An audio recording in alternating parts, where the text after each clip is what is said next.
We're not going back to the same economy. We're recovering, but to a different economy, and it'll be one that is more leveraged to technology. And I worry that that is going to make it even more difficult than it was for many workers.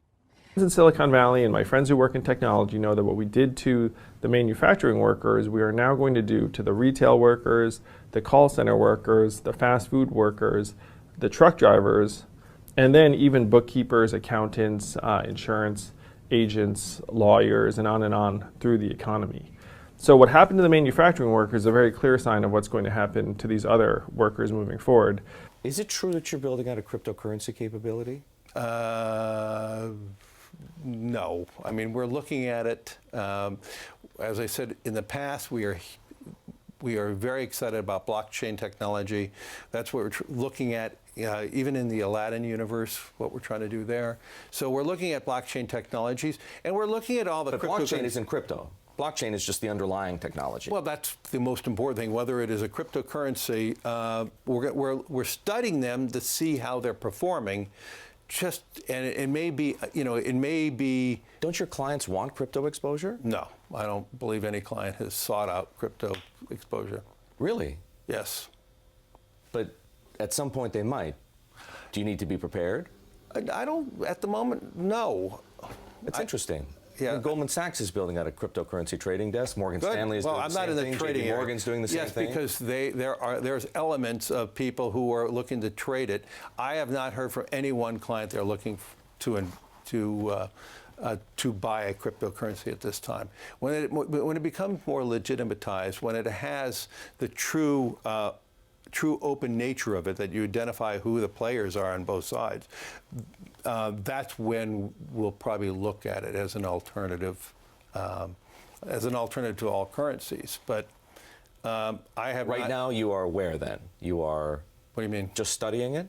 We're studying it. We're looking how they perform. We're looking at that type of data to understand it as we think about other products.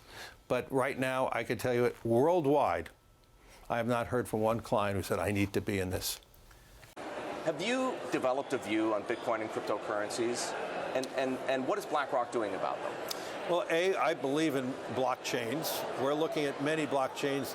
We created provider Aladdin, which is really a blockchain between us and the clients. But that's the underlying technology. But it's a private blockchain, okay? But we believe if we can create more and more flow through information by having all the different reference points of a transaction being systematized, that's good. Related to cryptocurrencies, I'm a big believer in the potential of what a cryptocurrency can do. You see huge opportunities in it, but what we're talking about today, it's really much more of a speculative.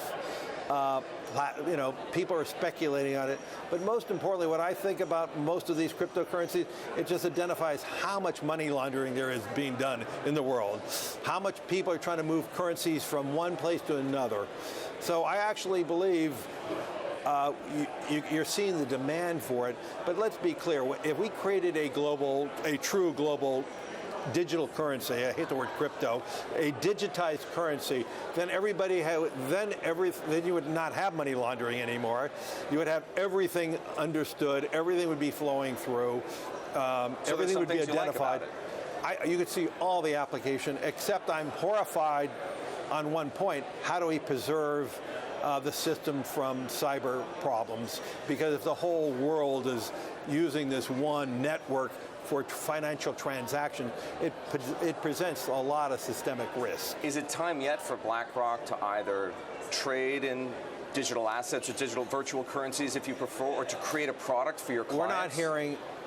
We're not hearing any demand from any of our clients, other than maybe some speculative stuff. We're being asked that question, but it's more of like a venture capital type of interchange. But we're not hearing clients saying we want to use this as an asset class. No. It's not an institutional thing yet. It's far from that. As I said, it's much more of a speculative platform for Asia, and it's heavily used for money laundering.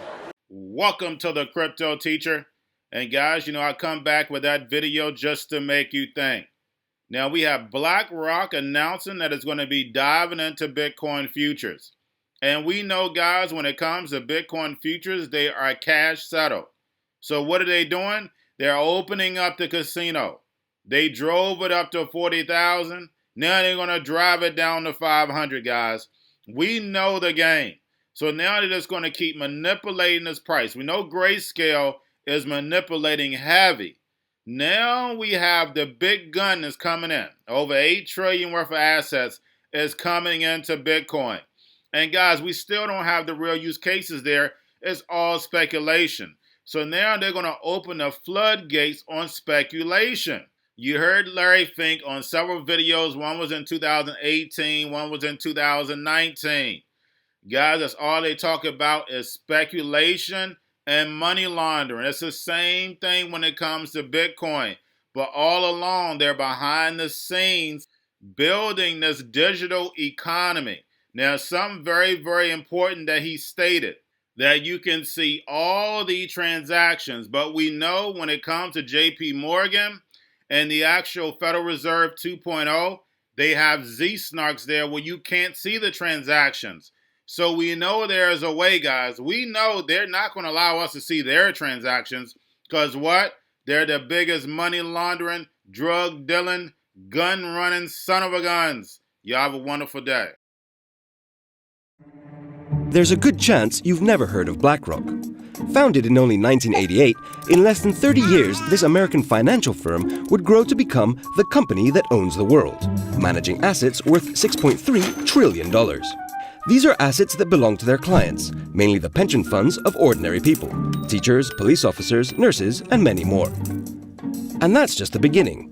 BlackRock has also developed a software platform called Aladdin to perform risk analysis for its clients.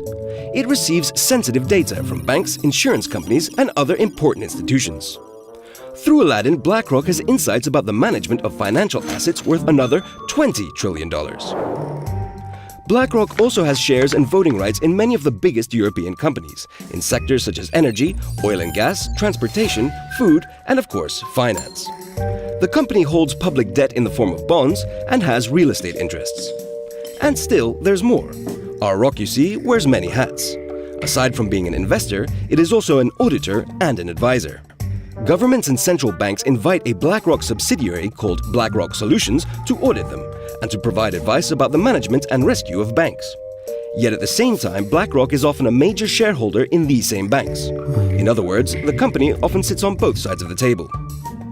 BlackRock Solutions gets privileged access to highly sensitive information that could be valuable to BlackRock itself. Does this constitute a conflict of interest?